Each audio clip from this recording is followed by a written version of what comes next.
Welcome to the Forum for Electricians. This is a place where you can connect with other professionals, share your knowledge, and get help with your projects. The forum is a great resource for electricians of all levels of experience, from apprentices to master electricians.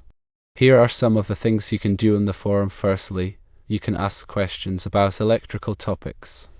There is a large community of experienced electricians who are always willing to help. Secondly, you can share your knowledge and experience. The forum encourages you to post about your electrical projects and experiences. Thirdly, you can network with other electricians. The forum has a thriving community of electricians from all over the world. Fourthly, you can stay up to date on the latest electrical news and trends. The forum posts regular articles and discussions about the latest developments in the electrical field.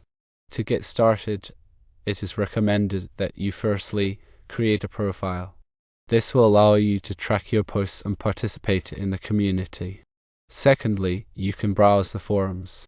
There are a variety of forums covering all aspects of electrical work. Thirdly, you can post a question or share your experience. The forum is always happy to hear from its members. The goal of the forum is to provide a valuable resource for electricians. It is a place where electricians can come to learn, share, and connect with each other.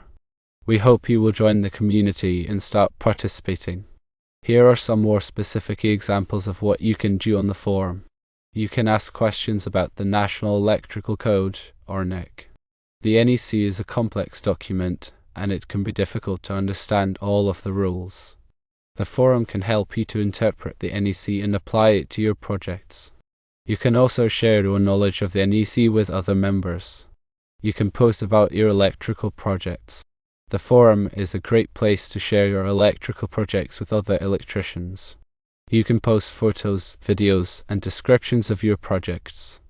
This is a great way to get feedback on your work and to learn from other electricians. You can network with other electricians. The forum has a thriving community of electricians from all over the world. You can use the forum to connect with other electricians in your area or to find electricians to work with on projects. You can stay up to date on the latest electrical news and trends.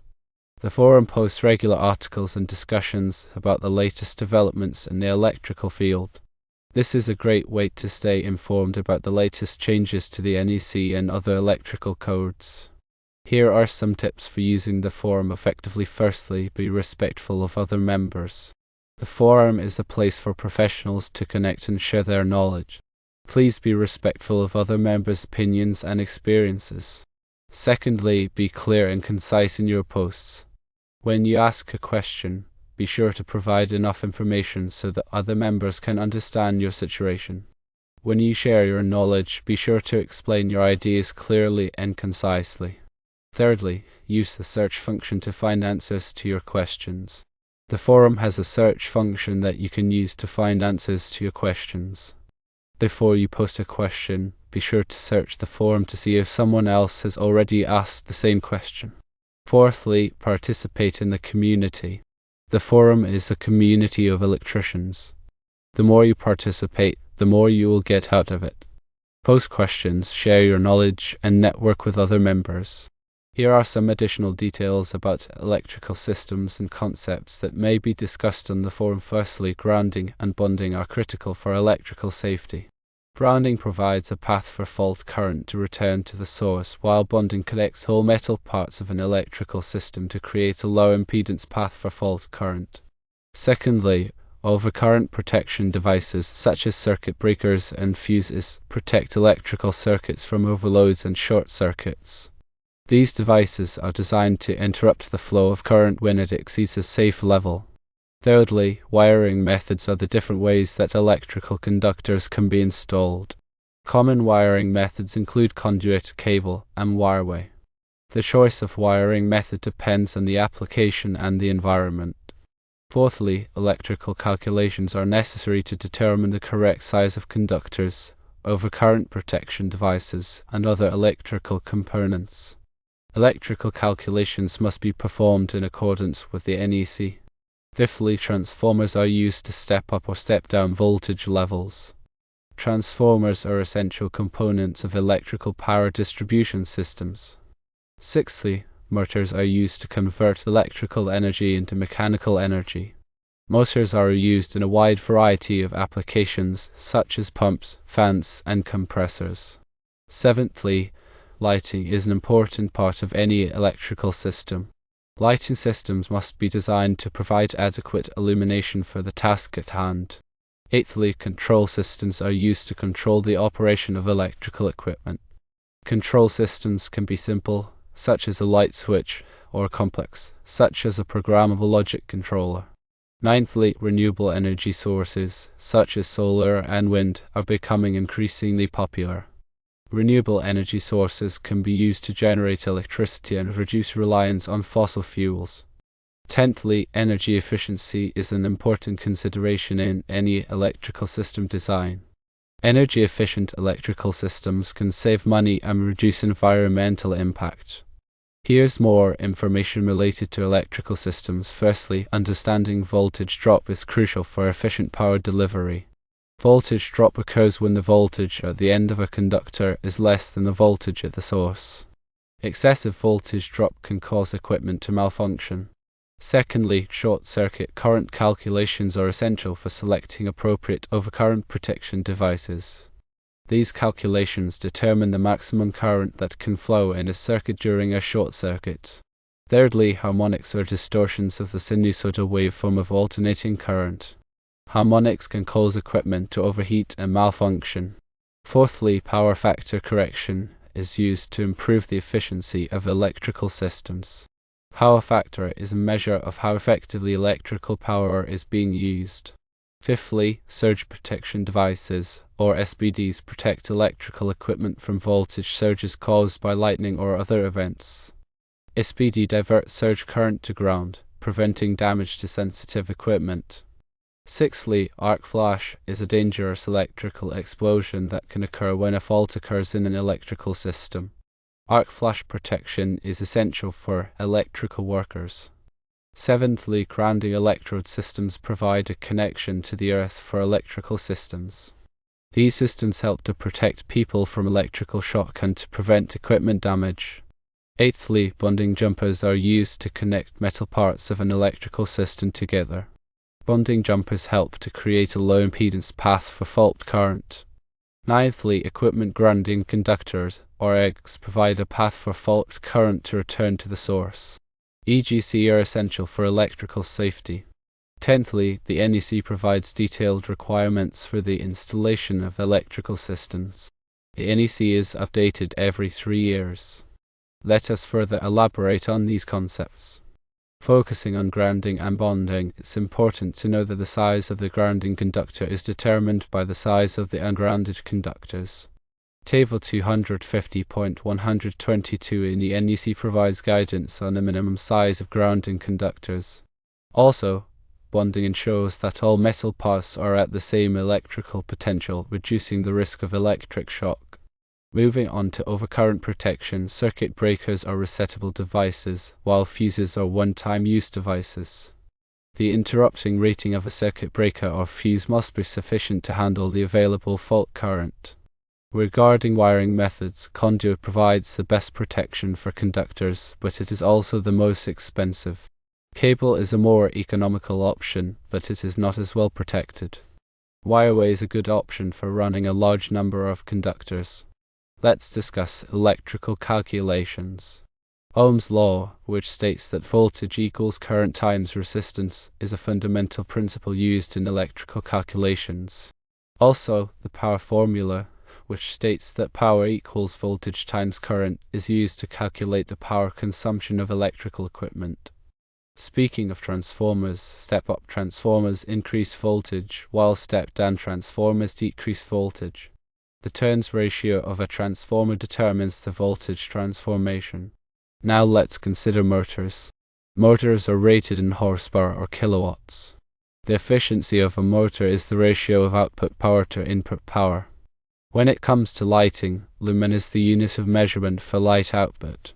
Lux is the unit of measurement for illuminance.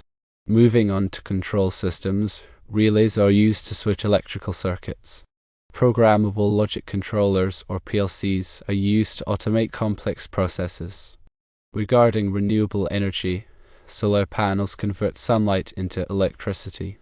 Wind turbines convert wind energy into electricity. Finally, let's talk about energy efficiency.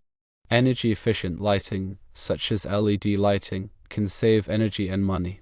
Also, energy-efficient appliances and equipment can reduce energy consumption. Now we will delve deeper into the NEC. The NEC is organized into chapters, articles, and sections. Each section of the NEC contains specific requirements for electrical installations. Article 90 of the NEC provides an introduction to the code. Chapter 1 of the NEC covers general requirements. Chapter 2 of the NEC covers wiring and protection. Chapter 3 of the NEC covers wiring methods and materials. Chapter 4 of the NEC covers equipment for general use. Chapter 5 of the NEC covers special occupancies. Chapter 6 of the NEC covers special equipment.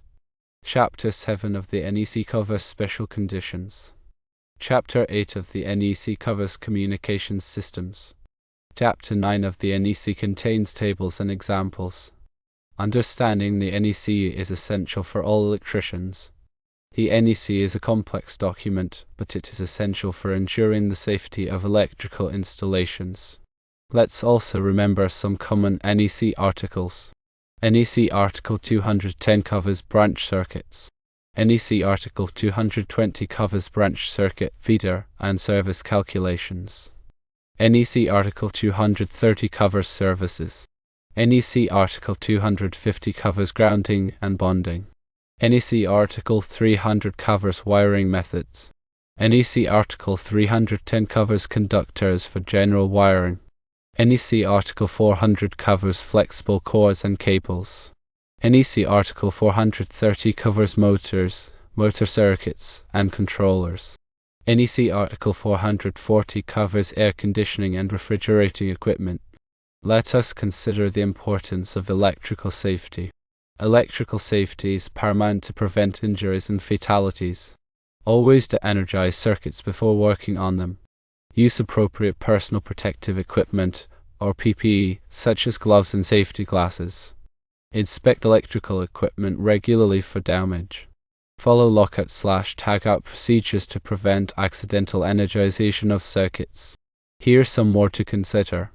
Electrical hazards include electric shock, arc flash, and arc blast. Electric shock can cause burns, muscle contractions, and even death. Arc flash can cause severe burns and blindness. Arc blast can cause injuries from flying debris and pressure waves. In addition, it is extremely important to use appropriate tools for electrical work. Use insulated tools to prevent electric shock. Use the correct size and type of tools for the job. Maintain tools in good condition. And, of course, follow manufacturer's instructions for using tools. Let's delve further into specific electrical components. Receptacles are used to provide a point of connection for electrical equipment. Switches are used to control the flow of electricity. Lighting fixtures are used to provide illumination. Electrical panels are used to distribute electricity to different circuits. Junction boxes are used to protect electrical connections. Conduits are used to protect electrical conductors. Cables are used to transmit electricity. Wires are used to conduct electricity. Here's a deeper dive into circuit breakers. Circuit breakers are designed to trip when the current exceeds the rating of the breaker. Circuit breakers should be tested regularly to ensure that they are functioning properly. Circuit breakers should be replaced if they are damaged or faulty. Let's talk more about fuses. Fuses are one-time use devices that melt when the current exceeds the rating of the fuse. Fuses should be replaced with the same size and type of fuse. Fuses should not be bypassed or overridden. Moving on to conductors. Conductors are made of copper or aluminum. The size of the conductor is determined by the amount of current that it will carry. Conductors must be protected from physical damage. Also, let's talk more about transformers. Transformers are used to step up or step down voltage. Transformers are rated in volt amperes or volt amps. Transformers must be properly grounded. Regarding motors, motors are used to convert electrical energy into mechanical energy. Motors are rated in horsepower or kilowatts. Motors must be protected from overloads. And finally, more on grounding and bonding. Grounding provides a path for fault current to return to the source. Bonding connects all metal parts of an electrical system to create a low impedance path for fault current. Grounding and bonding are essential for electrical safety. By keeping up to date with the NEC and other sources, electricians can deliver the best work.